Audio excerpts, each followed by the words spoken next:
Welcome to Facts on the Ground. I'm Jesse Zerwell here with my co-host, Misty Winston, and we are happy to welcome back to the show today, retired Army Major Danny Sjursen.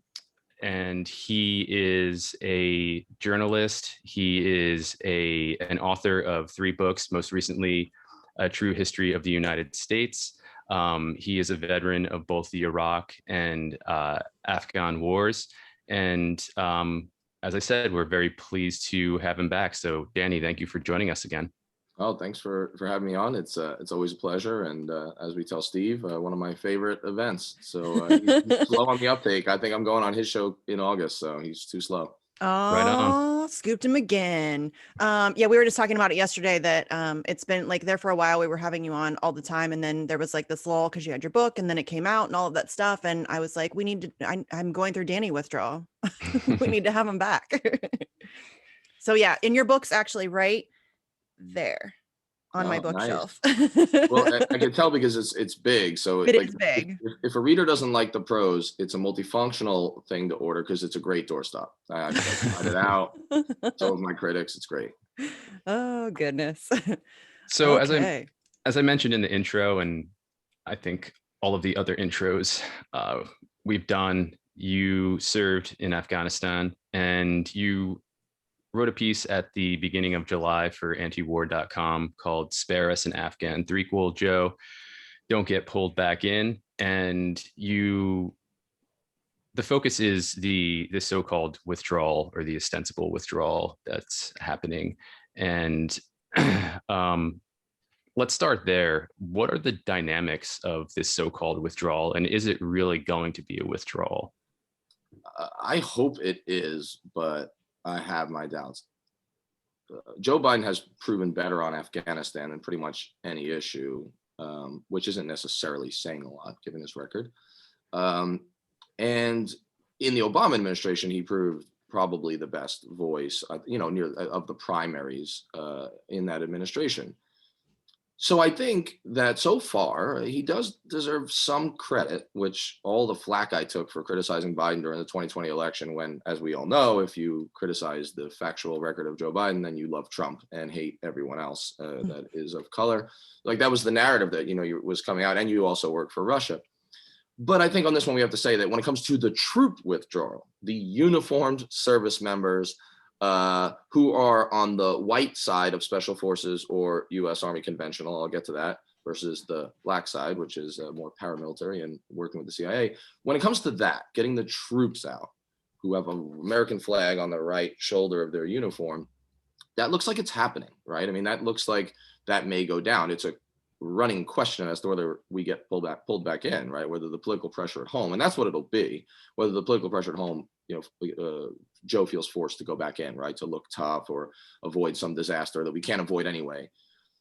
The dynamics, though, are interesting. The troops are going, and it's unclear who else is or isn't. And when I say who else, there are really 4 elements that I'm talking about here. One is the CIA's agents themselves and the paramilitary element of the CIA. See, most people, they think that everyone in the CIA is like the born identity or something. The reality, anybody who's worked with the CIA at all, and I have on like only limited levels, is that traditionally these were like guys with like, pocket protectors and, white button down short sleeve shirts, so that they could, geekily be imperial, proconsuls in the tropics. But since 9/11, the paramilitary clandestine service, like the killers, that part of the CIA has exploded. That part of the American Special Forces community exploded as well. And there's this big debate. No one really knows this who wasn't in the military. It just doesn't get a lot of reporting. Some of my friends are Green Berets. My best friend in the world was Green Beret. And I would talk to a bunch of these guys, and I had an A-team, Green Beret A-team, just like kind of the core of the American Special Forces, probably the largest of the Green Berets. Their traditional role, the culture there was a little bit more cerebral. Like they were kind of badass. They're usually pretty fit. They learn a lot of tactics, but their primary role was either to foster revolutions and insurgencies against regimes we don't like, or advise the usually war criminal, human rights abusing security forces of a regime that we do like. in unconventional warfare. So that the two main missions were UW, that's unconventional warfare, and FID, foreign internal defense. So FID is helping a bad ruler to suppress his people, and UW is fostering a usually right-wing death squad revolution, insurgency against a lefty or nationalist independent country. That was their role, and they like that role. They see that as like more cerebral, like we're advisors, like we teach others to do stuff, like we're not the primary killers, there's only 12 of us. Well, in the special force community since 9/11, they went way more overt, and their mission, and they use these acronyms that I'm mentioning, DA, direct action. One element of the direct action American Special Forces, whether it's Army, Marine Recon, Navy SEALs, is like what they would call black SOF. That's secretive. They are only vaguely in the military. They're very careful about that identity. Don't take pictures of them. They don't like that. And oftentimes they wear civilian clothes and they work with the CIA. It remains an open question whether they and the CIA agents themselves are actually leaving, and whether we'll know about it at all. And we'll only know about it if, like Misty Shirt, if whistleblowers say something. Of course, then they will risk canceling, economic ruin, and potentially torture and jail. That's the first element. The second element that is an open question are the mercenaries, the contractors. Are they leaving? Well, according to the deal and according to reporting, they are. Biden says he's pulling them out.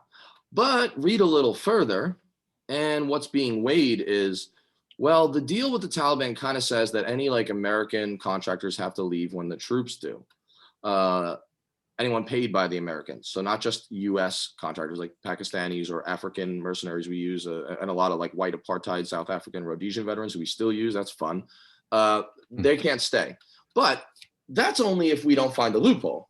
If we do a little bit of, bureaucratic jujitsu or something, which we're talking about doing, and let's say we have the Afghan government take over the payroll for these contractors rather than the Pentagon, then we can say, and there's talk about doing this. I mean, there's reporting. We'll see. I wouldn't put it past them. They'll say, well, we're not paying them. The Afghan government is, so we're not breaking the deal. But the Afghan government doesn't even have a tax, income, like a payroll to pay their own security forces, and they're bankrolled by the U.S. and NATO. So basically, we would just be paying them through a middleman, which is great because then the money could be laundered, and also they could take some off the top through the massive corruption of the government that we put in place, which is seen as corrupt and illegitimate, which empowers the Taliban. Second element. Third element is the drones and the airstrikes. To what extent will that continue?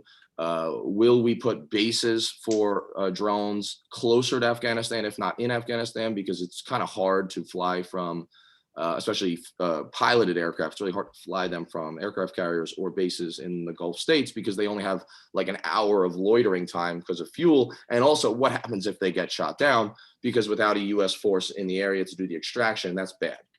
The Pentagon doesn't like that. So that's another open question. To what extent will the airstrikes continue?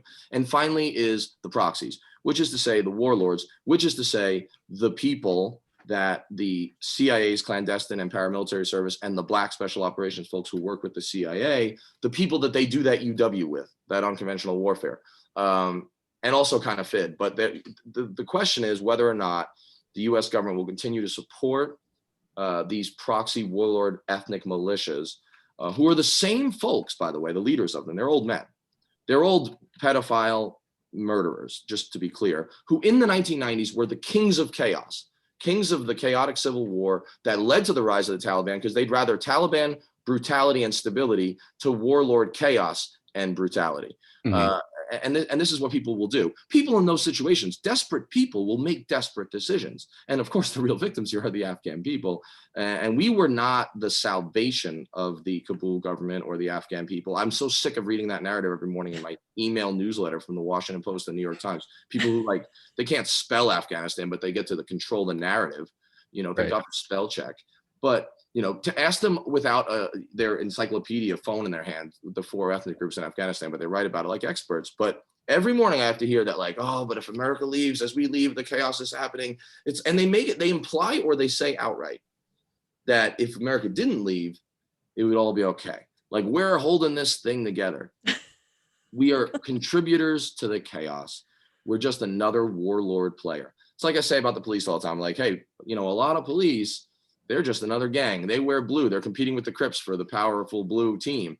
In many cases, that's true. A lot of people don't like that. My ex-op uncles hate that. But in many cases, it's true. This is demonstrable. Well, the United States was just another warlord militia. We just happen to have a whole lot of money and a whole lot of technology. And in 2018 and 2019, which are the 2 years, and this is my last one, is the last 2 years for which we have definitive data, the US military and the Kabul government killed more civilians than the Taliban. So every time I read that we're some sort of linchpin that's holding the human rights situation together, all I have to do is just sprinkle a little stat on them. Not that it has much effect. No, it doesn't. But you're right. There's this whole level of propaganda that they use, and that I'm very concerned that they're going to drag it out. I mean, they've been doing it. Oh, but what happens to think of all the Afghan women that we're helping by being there? They use that. And Jesse said that there's some new thing out of Sputnik today where they're trying to use some level of propaganda to claim that if we leave, it's going to be like mass hysteria and chaos. And, you know, you mentioned earlier the political pressure at home, that's going to be what pushes Biden to stay or to go back or whatever it is. And, you know, we have like in your article, you mentioned people like Max Boot, and it's these people who are, that's their job, is to put out this propaganda so that there's a manufacturing of consent where, you know, everybody in the United States is then led to believe, the population is led to believe that it's a humanitarian effort and that we have to be there. It's our duty, like it, and we're really just causing more chaos and destruction. But yeah, maybe we could speak a little bit about that, the propaganda and the narrative management that goes into, you know, keeping this shit going. Yeah, I want to talk about the voices. We'll call it an exercise in hypocrisy exposure, right? I do want to talk about a few of the voices that are calling for us to stay, and they're Republican and Democrat alike. And you're right. I think that if we do stay, or if we go back in with any actual military force, it'll largely be a function of the domestic political situation and the traditional, what I call Democrat dilemma, or, you know, for the Democratic Party, which is that they are terrified of looking weak. Their base, the progressive base, doesn't like war because they're not monsters. It's pretty simple formula where they don't like empire, you know, so they've got to deal with that because those are some of their voters, a lot of them.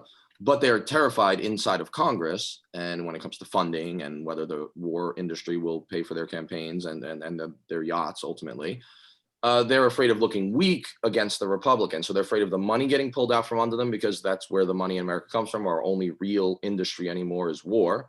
I mean, we used to make really great cars and like lots of, you know, we were the producer for the world of all these things. And now we are gun runners.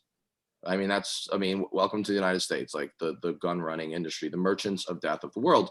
But I keep hearing that Russia and China are the worst people ever. But nevertheless, I do want to say one more anecdote about this. You mentioned about like women and what's happening to women and all this, and like where these like we're like the human rights salvation. Two things about that. Number one, that's not why we went.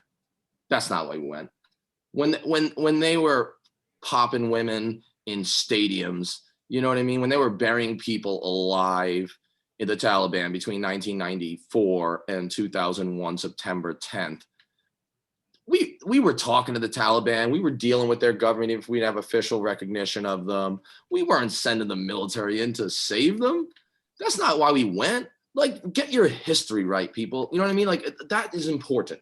If we really cared about that, just like we didn't go into World War II to stop the Holocaust, and even once we were in, it wasn't really a priority for us. We could have bombed the trains, right? And we did know, and that's a whole lie that people say, oh, we didn't really know. We knew.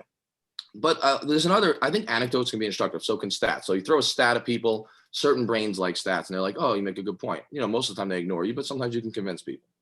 Another anecdote that shows that this was never about human rights and weren't that great is the pederasty situation. You know, the bachi-bazi culture in much of Afghanistan. And I was deep in it.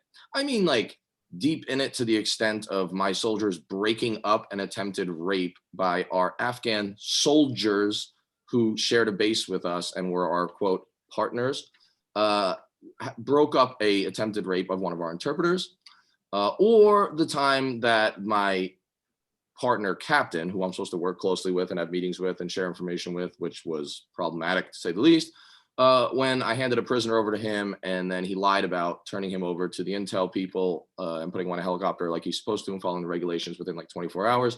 And instead in the morning when I went to look for him to ask him a question, did in fact find said prisoner in his underwear, zip tied to the bedpole of the captain himself. I don't know what happened, but you can guess. But so that's the anecdotal stuff that I saw. But in a broader sense,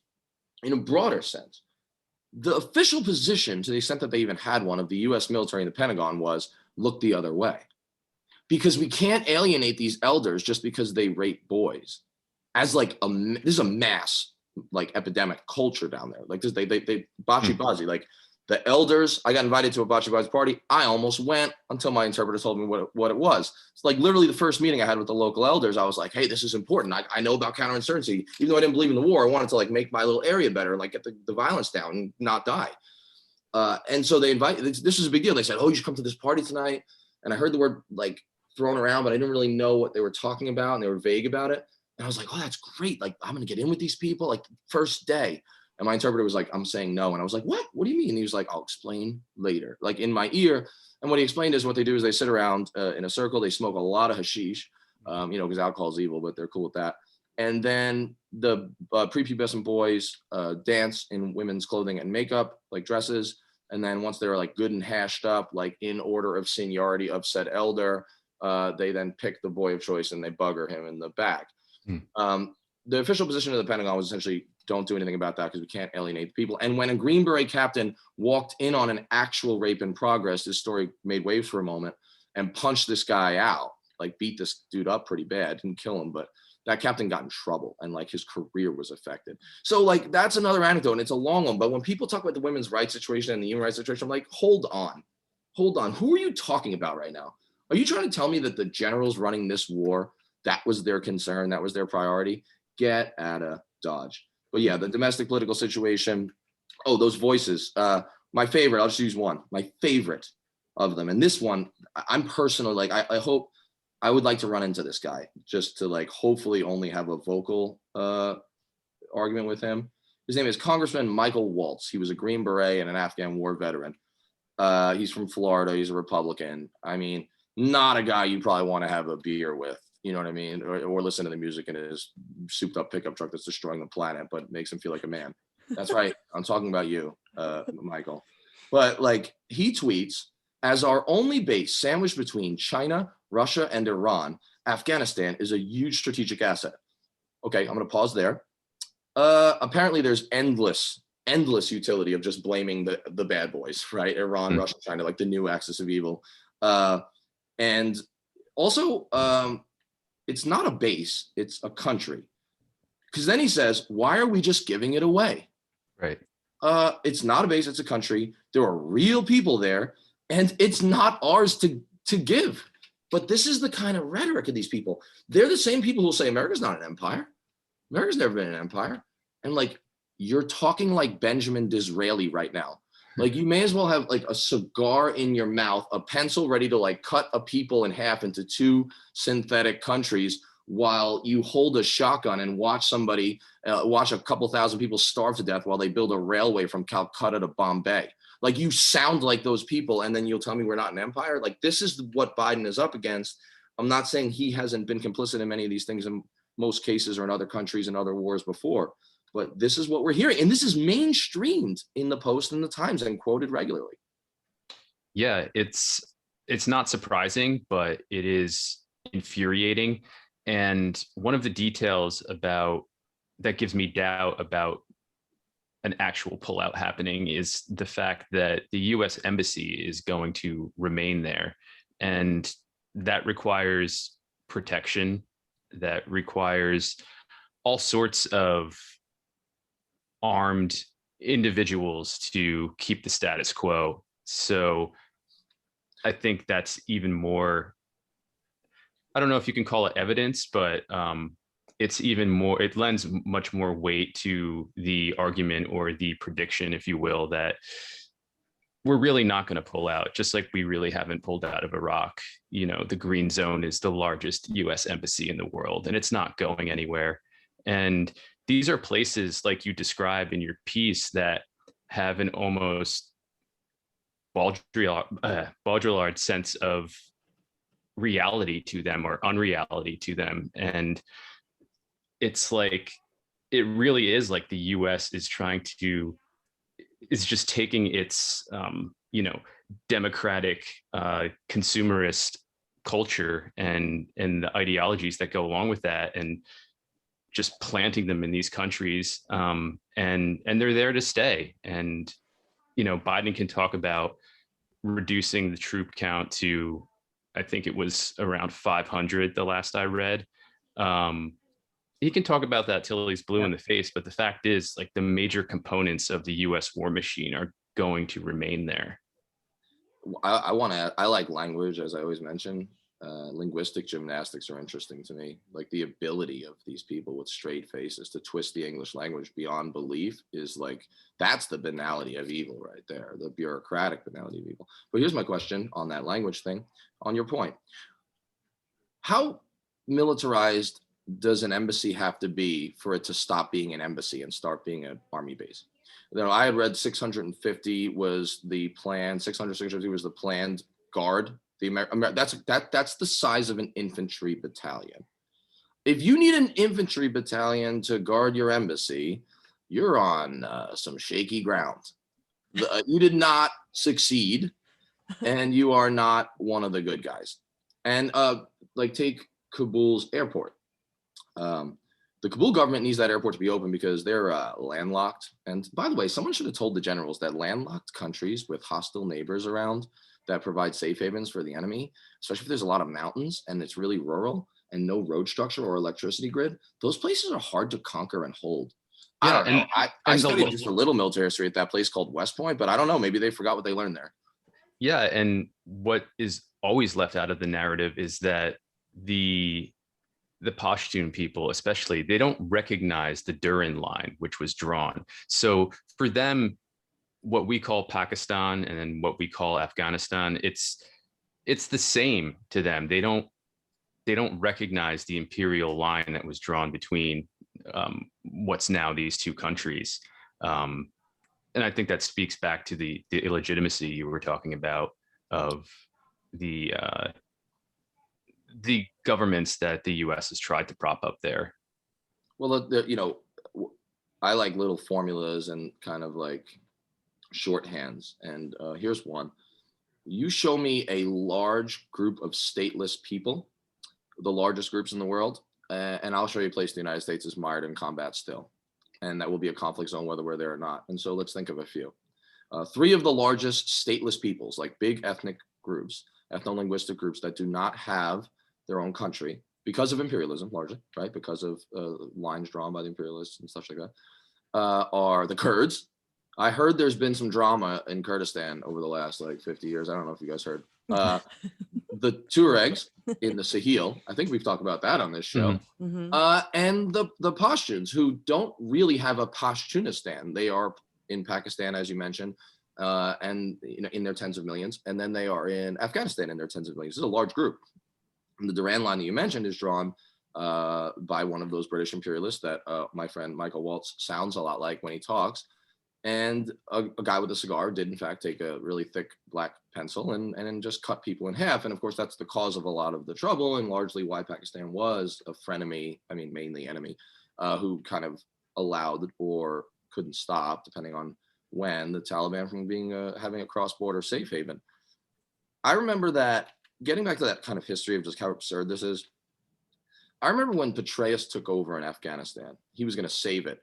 It was going to be his second save, right? Because he had supposedly won the Iraq War with his surge, and now he was going to work his magic again, like encore, play the hits, Springsteen concert. We haven't heard Thunder Road yet, so we know he's not done, right? Here comes Petraeus, and he was bragging in an interview, or like just letting it slip, that sitting by his bedside is Churchill's like memoir that he wrote about his time in the Third Anglo-Afghan War of 1919, 1920, when they were searching for this guy called the Mad Mullah, right? Who sounds a lot like the Taliban and was like an Islamist nationalist hybrid who was fighting the British rather successfully, actually. They didn't have a lot of success in that war. And I thought to myself, the prescriptions that Petraeus says are going to work for this war make no sense if he's actually understanding and reading. Like if he's actually reading and understanding what he reads, this Churchill book, which, I don't think Churchill's the hero that he's made out to be. I mean, in many cases, he was a horrifying man when it came to imperialism. But he obviously didn't understand this book. I read that book. It's right over there. It describes why everything Petraeus prescribed wouldn't work. Everything he prescribed, all the stuff he said like that he was going to do, I was like, this book shows that it's not doable and you won't work. But about that airport, the pool airport has to be open because that's where like the trade comes in because it's landlocked. So the government needs that in order to like get their tariffs and also skim off the top. And the warlords need that because they usually end up controlling individual entities within the government, and then they got to siphon some money off. So like right now, there, or at least recently, there was a Turkish army that was guarding it, as well as mercenaries who often come from Africa. In Iraq, we had a lot from like Uganda, for example, that were guarding the big bases in East Baghdad. And there's a lot of question about that too. You know, the U.S. doesn't want to be the ones manning that security, but because they've already got 600 troops guarding the embassy. You know, the American embassy in a place like Switzerland probably doesn't have all that. The Marine Guard there is probably what, like a dozen. But again, if you need 600 troops there, then it really does stretch the language and make you ask the question of when is an embassy just actually a military base that happens to house a couple people who wear suits instead of, you know, fatigues. And it completely leaves the door open to add more troops because the argument can easily be made at some point, whether real or manufactured, that we don't have enough there to protect the embassy. So we need to add 600 more. Oh, I'm sorry. You made me think of something that I haven't ever mentioned. Sure, go for it. Go ahead. On this. Vietnam analogies can be problematic, although there's a lot of serious strategic similarities between Afghanistan and Vietnam. But that's, people forget how the American conventional troop, not the advisors and the special forces, but people forget how it actually went down in 1965. I believe it was March, when Johnson sent in the 1st Battalion of Marines, of actual conventional troops. This was a big deal. And people forget how the war actually escalated. There's this narrative that like Johnson just threw in 500,000 soldiers, but that's not how it went down. If you actually look at like the chart, the graph of American troop numbers in Vietnam, it's like actually pretty like slow and steady. And then there's a big jump around like before the Tet Offensive between 67 and 69 when we top out at 550,000, but it was gradual. How did that happen? Actually, I can explain it as an interesting anecdote. A combat battalion of infantry Marines was sent in to guard Da Nang Air Base after there had been a serious attack on a American Special Forces camp in Pleiku. And a bunch of American Special Forces guys were killed. One Green Beret won the Congressional Medal of Honor. He spoke to my class at West Point, actually, at that battle. So because of that, the Americans were like, you know what? We've got to keep like our big bases at least safer so we can continue to bomb and so we continue to like send our advisors out and have like a secure place for them. So they sent a whole battalion of Marines, and they were basically, their initial mission was just defend the base perimeter. You see, but here's what happens.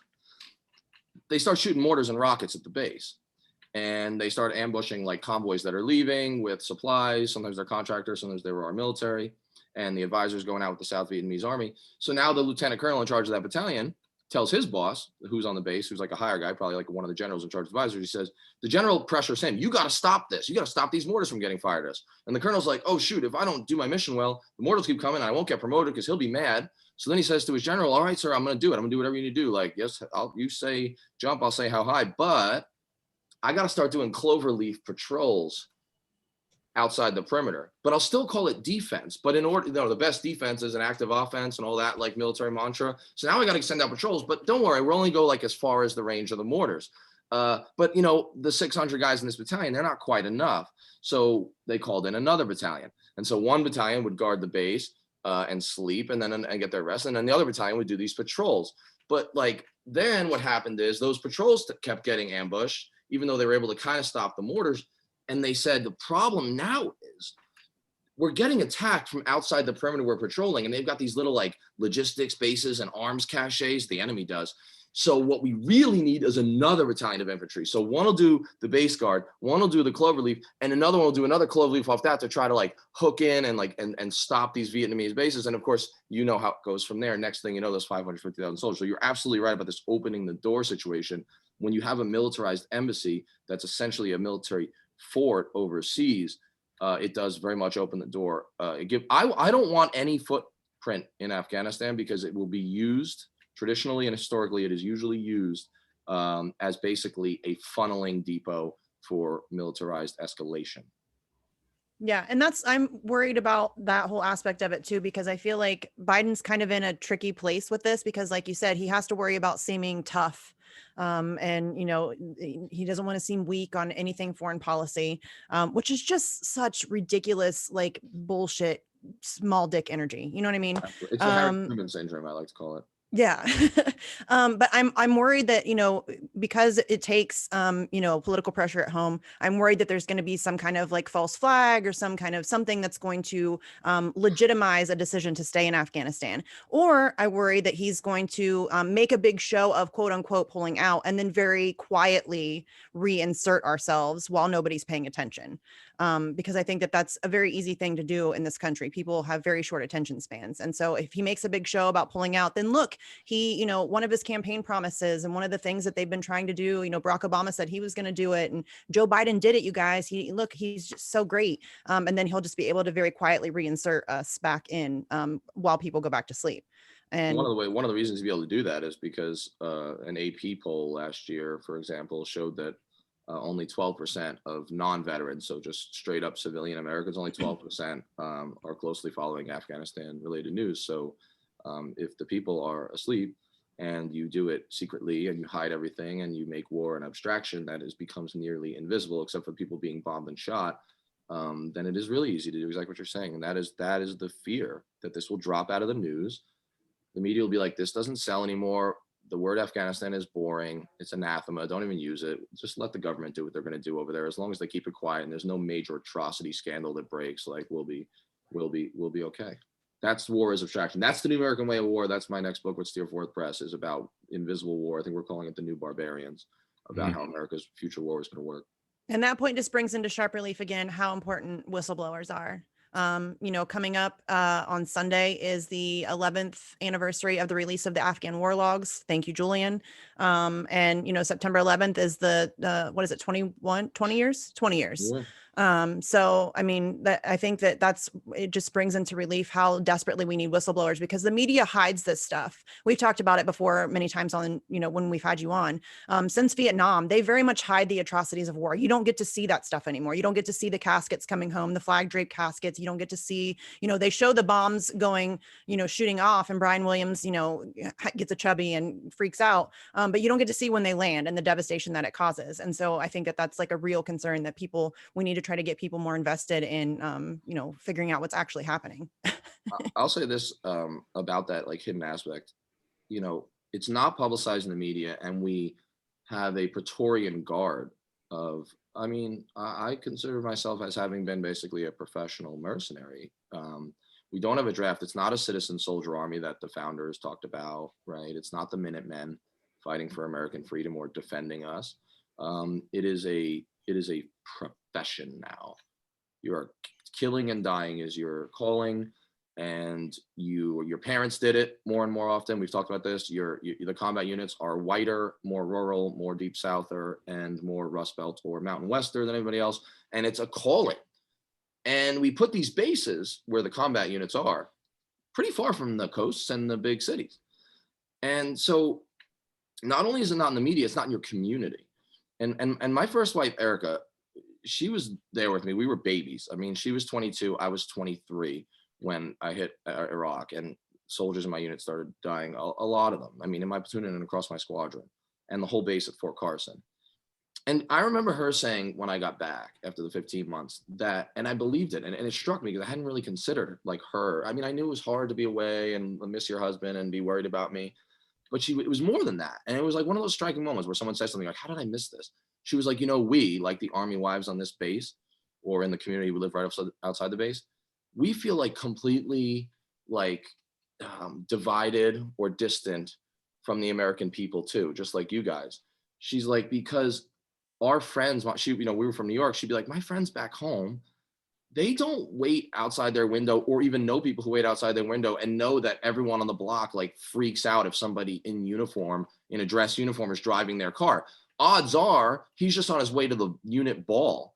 But every time they're thinking, oh God, he's going to someone's door. And there's a small percentage of family members even who are affected by this, and it's outside the public view. And most people don't have the occasion to visit Radcliffe and Vine Grove, Kentucky, where Fort Knox is, for example, and it doesn't really touch them. And that doesn't necessarily mean let's bring a draft back. I have thoughts about that are both pro and con, but this is dangerous. This invisibility, it is a formula for forever war. It's an enabling device. It enables our toxic behavior and our addiction to war just as much as an enabler in your family, you know, enables the addiction to heroin. Right. And one of the things you touch on in this piece is the psychology that comes into play here. And you just talked about that a little bit with the spouses of soldiers who were serving. And you have this line or this point you make, which I think is really good. After all, war remains as much about morale and psychology as missiles and predator drones. And you, again, just spoke a little bit about the the psychological effect on families. I'm wondering if you can talk about the psychological effect on the soldiers who served, the soldiers who are going to be ostensibly leaving, and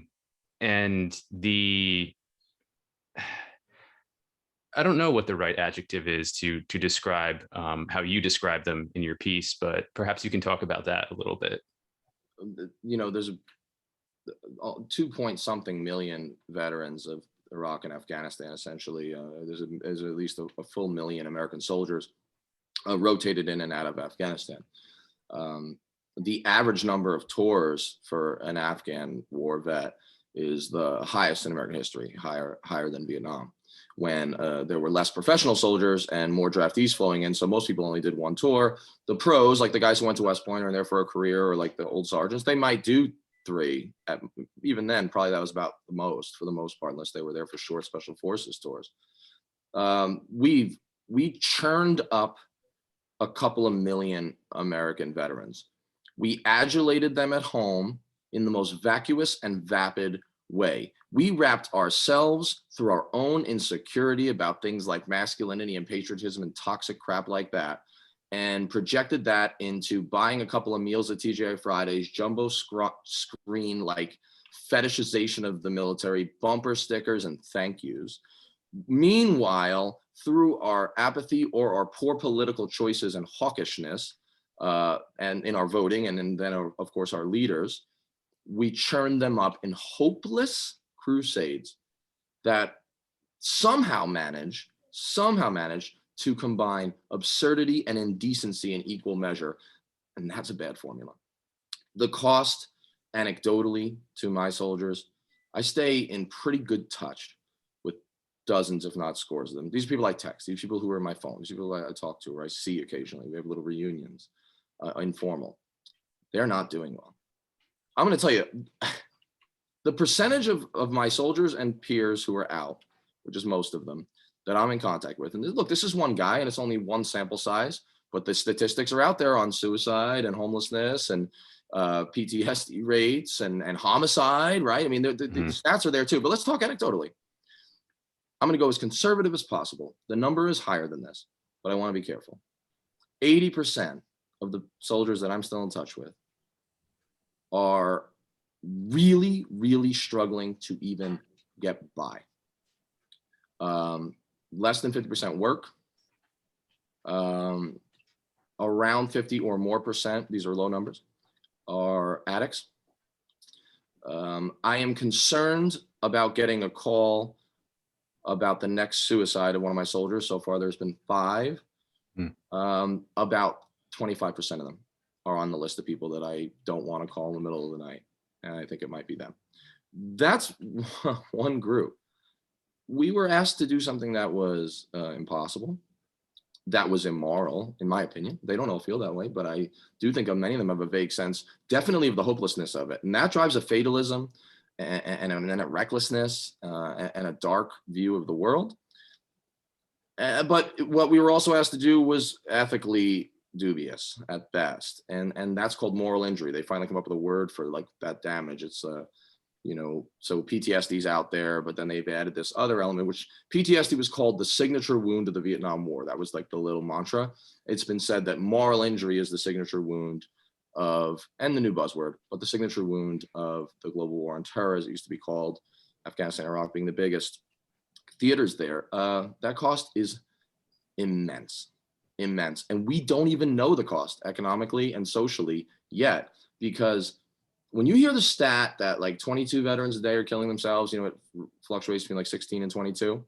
Most of those are like Vietnam vets, or, you know, they're from the previous generation. The majority now, my generation of veterans is killing themselves at a higher rate. A new study from the Brown Cost of War Institute just showed that, and it was actually pretty decisive stats. But we're still not the majority, which is to say that the social costs, and of course the economic costs of paying for these people's healthcare and disability benefits, will be felt 50 years from now. And I just think that everyone loves supporting veterans, right? Everyone talks about how much they love it. But many of those people are also fiscal conservatives, and they don't really like big budgets. And so I say, if you want to support your veterans and you also want to save money, a really good way is not to create any more of them. Yes. And I think that that's such an important point, because it doesn't get talked about. Like, we're discussing this whole pullout from Afghanistan, and nobody's talking about, okay, so then what happens when these soldiers come home? What happens? What are we going to do for them? Because currently we don't take very good care of our veterans. And I have often said that I don't support the military, but I do support the veteran, like the people who are serving. I think it's a very distinct difference that, you know, the people who are serving, for whatever reason they got in, whether they were propagandized, whether they, you know, there's a whole host of reasons why people get in. But they deserve to be taken care of after being abused and used by our system for greed and profit.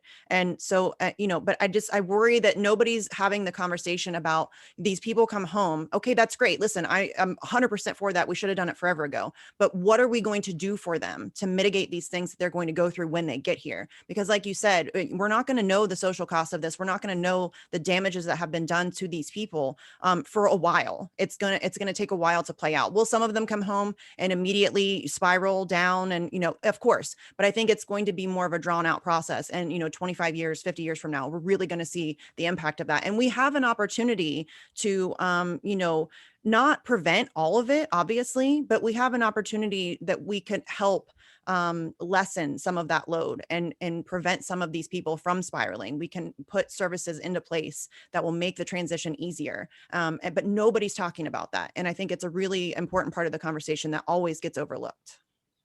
Really, I wrote this history book too, and I mentioned it in the book, but this is, I think, interesting about that, about like the economic cost too, like to this whole thing, which is a social cost as well. Historians who study like economics, specifically like welfare and government benefits and government spending, there's a consensus of them that essentially argues that where modern day welfare starts, the beginning of like the social welfare state, to the extent that we even have one, because America's pretty archaic on that, but the roots of it are in the American Civil War. The first handout program, right, of like direct cash basically to a section of the citizenry was the death gratuity benefits and payouts to wounded veterans of the Civil War, the Union Army. It was like the first major spending, and it was this huge portion of the budget at the time, and which was a very small federal budget back then, and it spiraled from there. In other words, even let's say you're like a straight up libertarian, privatize the sidewalks stuff, right? You should be really nervous about these wars and what has to happen with the veterans after, because the wedge, if you believe it's a bad thing, I don't, but if you believe that social spending is bad, like the wedge, the foot in the door, right, was taking care of veterans. That's what got the whole system rolling. That's historically just true. And it's a fascinating fact. I do want to say something about the Afghan victims who are still alive, and in Pakistan as well, for example, and Yemen and other places. Here's just like one example. These people have seen trauma. The children, okay, my son is 4.5. And if you say he's 4, he gets really upset. 4.5, guys, all right? Yeah. He's a quirky redhead know how who's that goes. theatrical and needs theme music behind him at all times. He's the coolest kid ever. And he loves fashion. And I clearly don't. But he cares about his clothes. He has to match them. We go shopping clothes. That's what we do for fun, is go to Kohl's. You know what I mean? And I was telling him, you know, we can't buy new clothes every day. Like, you know, the money, but also like, you know, you can't always just get what you want. And you know, you're very lucky. Don't complain when I say we can't buy clothes. And I just had one of those moments where I was like, you know, because he's really sensitive, cerebral kid too. was like, when I worked in these villages in Afghanistan, remember I told you daddy was overseas, most of these kids had only one pair of clothes, and they didn't have nice things like that. And you're so lucky. And they would have to wash their one pair of clothes like every few days. Those children who I have so many pictures of that I can't really even look at, I get upset because they've seen trauma. Like if it happened to an American, it would be lifelong therapy and everyone would just be like, oh my God, I'm so sorry. Everywhere they walked, it's normal for them. One small thing, drones buzzing overhead. And having seen the effect of being below a drone when it goes off feels a lot like war, even if it seems like an abstraction to the American Pentagon and civilians. These people are like, it's like a drone syndrome I've seen written down. Like they don't have as many sort of psychotherapists on staff in villages that use 13th century irrigation. But to the extent that they've sent people in from the government or from foreign like international aid agencies, they've basically seen, right? They've coined a term for this like fear of the buzzing drones, because they live in horror for it. But of course, they don't have psychiatrists in all their towns. So, they're living on like meager food supplies, eventual hashish and ass whippings. That's what they're using as coping mechanism. Like that's how we're treating them. And so I think that conversation is important too. And I know you guys agree, but many times when I do interviews on shows, like there's never any talk of like the Afghan or the Yemeni or whatever victims. And like, if we talk about them at all, we talk about the atrocities, like the murders, like the bombings of civilians. And that's horrible, but we almost as a society, and I think we all fall guilty to it. I think I do. We don't really worry about their mental health. It's almost like they're lesser, like they're just going to have to put up with some mental health stuff. Let's just stop the atrocities. Like, and there is a prioritization, but like, I think that's an interesting conversation because if there's, let's say there's 2.5 million Iraq and Afghan vets and about 50% of them are diagnosed PTSD cases of the combat veterans of those wars. How many tens of millions do we think, or does it hit 100 million of people across the greater Middle East have we broken and damaged? I mean, broken and damaged are terrible words, which comes from, but seriously hurt and cause stress and trauma for that's lifelong. We don't even think about that most and of it's it. not And even lifelong. It'll be possession. generational. It'll be generational. It won't just end with the people who are directly impacted by that trauma. It will be generational. And that's another piece that people don't ever talk about, is that it's not just the current victims, it's what that means for future generations in those areas. 100%. Yeah, and we saw this in Iraq too with the insurgency. These were not all of them, but a lot of them were kids during the first Gulf War, and they suffered through the sanctions that Madeleine Albright claimed were worth it. And they were young adults, certainly of fighting age, if you want to call it that, once the US invaded and occupied.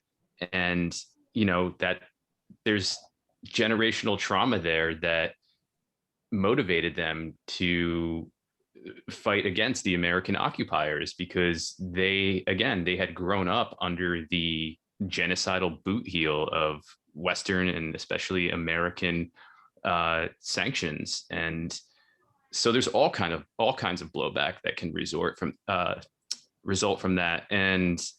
But yeah, psychologically, as you were talking about, Danny, I remember, or I've read often about how children in places like Afghanistan, in Yemen, they're constantly watching the skies because of the threat of drone strikes, which really just happen at random at this point. The whole patterns of life requirement basically means that anybody anywhere can be drone murdered if the right person signs off on it.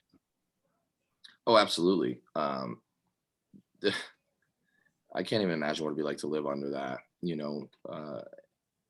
The way we talk about how discriminatory and precise and proportional our technology is, there's no relation to the reality of how little is required to drop a massive missile from a drone that is piloted outside Las Vegas in a cool air-conditioned trailer in the desert.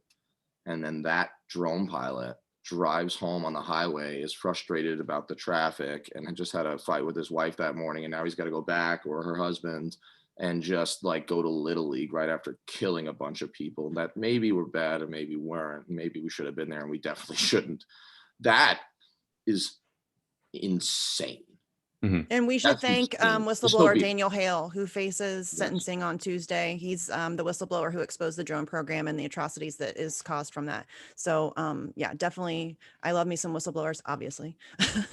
So yeah, shout out to Daniel Hale, who faces an extreme sentencing on Tuesday. He's getting railroaded, of course. So If they want to get you, they're going to get you. You're up Mhm. against a machine, and it's monstrous. Someone asked me in an interview about my book recently, is it all about bad things? Are there any heroes left? And the person agreed with my analysis, but was basically saying, man, you take down a lot of like golden calf figures in American history. Is there anybody you like? And I said, sure, there's lots of heroes in the book, but they're dissenters and whistleblowers primarily that have been mostly erased from the standard patriotic American history that's taught. So you're absolutely right about that. We wouldn't know what was really going on in those air-conditioned drone trailers and the decision-making headquarters where the go signal is given Right. without whistleblowers. So we'd have to just eat their lies, which is that trust us, trust our goodness, our morality, and the precision of our technology. Listen, folks, when someone tells you who is immensely powerful and had to step on a lot of heads to get in the position that they're in, that you should trust their morality, and then tells you, don't worry, bombs are precise. When you hear those two things in the same sentence, run. If you hear a buzz overhead, get out of Dodge. It's horrifying. But thank God for the whistleblowers who told us what's really going on and how imprecise the whole thing was, from targeting to technology. Right. Yes. And on the technology tip, when it comes to this so-called claim of surgical precision, I don't know the exact name of the missile that's fired, but there is one that before it hits the target, like immediately before it releases, almost like flechettes of a kind that rip through whatever the target is before the actual detonation occurs. And so that sort of, the scattering of shrapnel beforehand, there's really nothing precise about that. Maybe the missile hits its intended target, but that's not surgical precision, especially when we're talking about wedding parties and funeral parties that are often the targets of these drone strikes. So it's just one more lie in this huge lie, this huge 20-year lie of Afghanistan. And the fact that the main point of going in there was to capture and or kill bin Laden, and that was done over 10 years ago, and now we're talking about pulling out. There's so many ways that speaks to mission creep and imperialism, and really just adds to, it's not just a feeling, it's the truth, the utter pointlessness of this war, which you detail so well in this piece. I think the thing that I grapple with the most these days is the pointlessness part. I'm not nostalgic about America leaving. I reject that kind of thing. We shouldn't have been there in the first place. But when I watch the Taliban march into places that, we fought in, or bases that I used to, eat McDonald's at when I was lucky enough to get back to a big base from my sandbagged Alamos that I usually lived on. And when I look back at the last 20 years of my life, so I'm working on a piece that'll come out after the weekend. I haven't come up with the title yet, but it's like basically a 20-year retrospective. I joined the military in July of 2001. So this is my 20th anniversary, basically. It was 20 years ago. And I look at how the world changed, what the US military was doing, which was a lot of bad already at that point, but the scale of it and the language that justifies it and the scope and the brutality, it's a different world. And I look at that 20 years and my own complicity in it, criminal complicity in it, moral complicity, immoral complicity. And that's hard enough, but I've managed some of that, but the utter absurdity of it and the hopelessness of it, of the horrible things we did and the horrible things that happened to us. We're all in like one desperate cycle of farce. And that's hard. It makes it hard to live. I mean, now just to it makes it hard to live. It makes it hard for me to do regular day. It is harder for me to pick up my son at preschool than it is for some of the other parents. And I'm not saying they're going through a lot of things. It is harder for me to like pay my bills on time, like without without a spouse who would normally do it for me, because I don't like that stuff. I can't care about like cleaning the apartment or getting a new end table, even though 2 of the legs of mine are broken and they're propped up with my books. In other words, I'm bad at practical life in many ways because I'm just like, none of this matters. And like philosophically, they might be correct, but like part of the reason that I feel that way, and I wasn't always that way. I was much more organized. I was much more focused, and you gotta be a stand-up guy who does these things. Like, I just don't feel it anymore. And I think part of it is really driven by the life experience of pointlessness and absurdity. I don't trust things anymore. It's very hard for me to care about small things. It broke a marriage. I mean, in part. That's a big thing, and no one ever really talks about that. But it is not healthy to like spend your life spinning your wheels, and at the end to be like, well, things are way worse than when we started. Right. Like, yeah, but all those kids I liked they're dead, and that other guy, he's only got 1 limb left. What? Like, and I can't sleep. So wait, there was a cost, but nothing happened. It's crazy. It's really it's bothersome. It fucks with me. I'll be honest with you. Yeah, and I'm lucky. I mean, people have it worse, but I fucks with me. And there's the false conflation that's always made when you pose the argument, or if you even mention the utter pointlessness of it, that that's somehow the same thing as denigrating the soldiers who served, or calling them pointless, essentially. And when really it's the opposite. Right. It's such a false argument that's fed into what we were talking about earlier with regard to these people who would love nothing more than to see the war going for whatever reasons they have. I mean, in the case of Max Boot, it's like, what else would he have to do if there's not a war he can champion?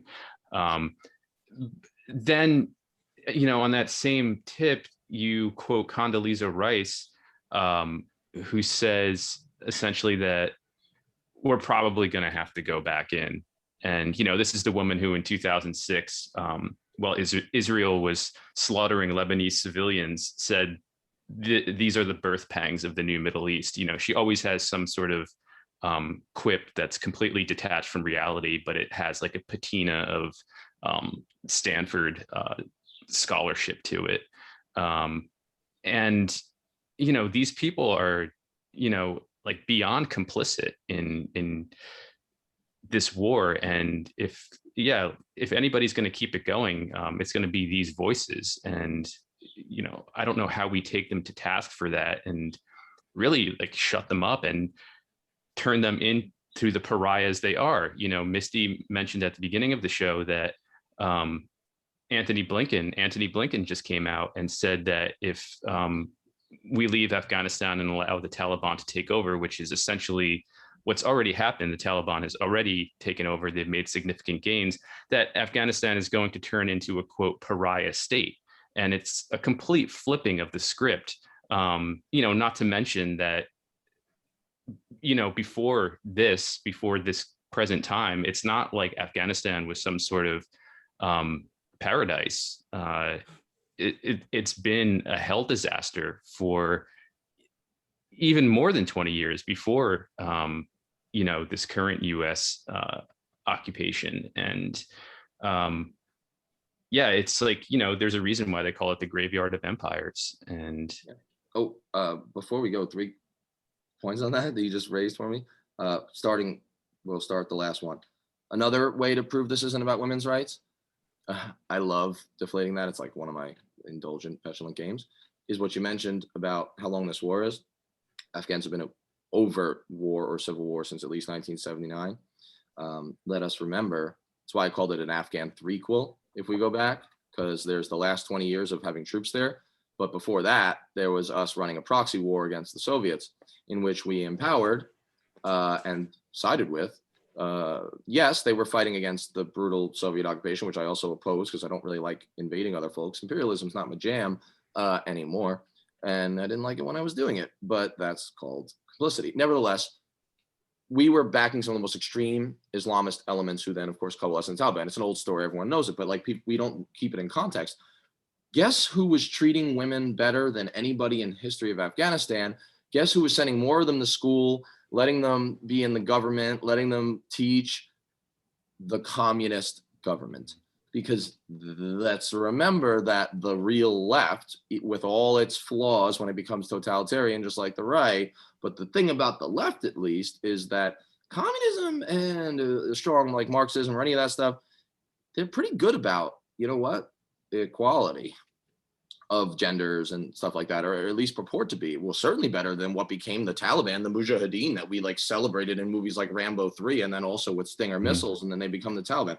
That's another proof. If this was about women's rights, we would have been like, you know what, Soviets, you guys might need to go, but let's support that like regime that's there to like reform, because they're doing great things with women. Yeah, I mean, women. it wasn't the Mujahideen. They were killing women and throwing acid on their face in their villages before they went out and fought a Soviet tank. But we only celebrated the part where they fought a Soviet tank. Mm-hmm. Yeah, I was just going to add to that during that time, pre the U.S. Intervention, if you want to be kind and call it that, women in Kabul, for example, were going to university. They didn't have the fears that they have now, like getting acid thrown in their faces. And like you said, this started as soon as the U.S. started sponsoring the Mujahideen. And it should also be pointed out that for the around $1 billion that the U.S. spent on this campaign, the Saudis were matching it dollar for dollar. So, not exactly a regime that's known for caring about women's rights. So, there's that's a whole other conversation we could get into. But it wasn't just the U.S. There are these allies, so to speak, these other players who are still we're still playing with them, and they're very dangerous. They're very reactionary, very backward. I mean, it's still called the Kingdom of Saudi Arabia, for fuck's sake. What century are we in? It's like the last absolute monarchy on earth. It's like Louis XIV and a keffiyeh. Like it's ludicrous. I have this other thing. Like I think that there's value in like slowing down and explaining something we think we already know about in its detail, just like not long, but just actually summarizing what it was and using a little bit of hyperbole, but not really. Let's remember what that proxy war against the Soviets was. It was businessmen and politicians in cowboy hats in Texas who really hated communism, pressuring the US government to send its murderous death squad supporting at the same time spies to Pakistan to carry the money from said Texas billionaires and our own tax dollars, as well as the matched dollar from the absolute monarchy that beheads women for sorcery, handing those bags of billions over to the dictator who was himself complicit with the Islamists in order to stay in power, who had murdered Benazir Bhutto's father, Zulfikar Bhutto, to take power.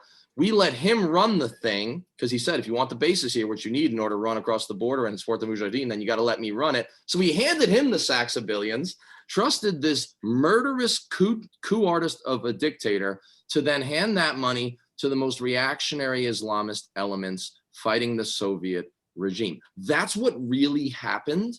That's what that war really was. And I didn't get that in Rambo 3 or even Charlie Wilson's war to a large extent. Like that, like the American narrative about what this was doesn't really dig into that. Oh, and then my last 2 points were about Condoleezza Rice. They're real short. One, thanks for your input, Condi, but I prefer to get my strategic advice from people who've been right once and aren't war criminals. Mm-hmm. And then when it comes to like her little quips, and she is good at them, and a bunch of them are, I will say this, like, this is one of my pearls of advice when I'm not here anymore, because I'm going to go smoke a cigarette when this is over. So who knows? Plus, there's a bus with all of our name on it. But here's one, folks. Beware of buzzwords. I like alliteration, but beware of buzzwords. And the more snappy and advertising industry friendly the buzzword. I have this whole theory. We'll call it, Danny's cynicism postulate. It's this. The more buzzwordy a phrase and the more advertising agency friendly that buzzword, the more people die behind that.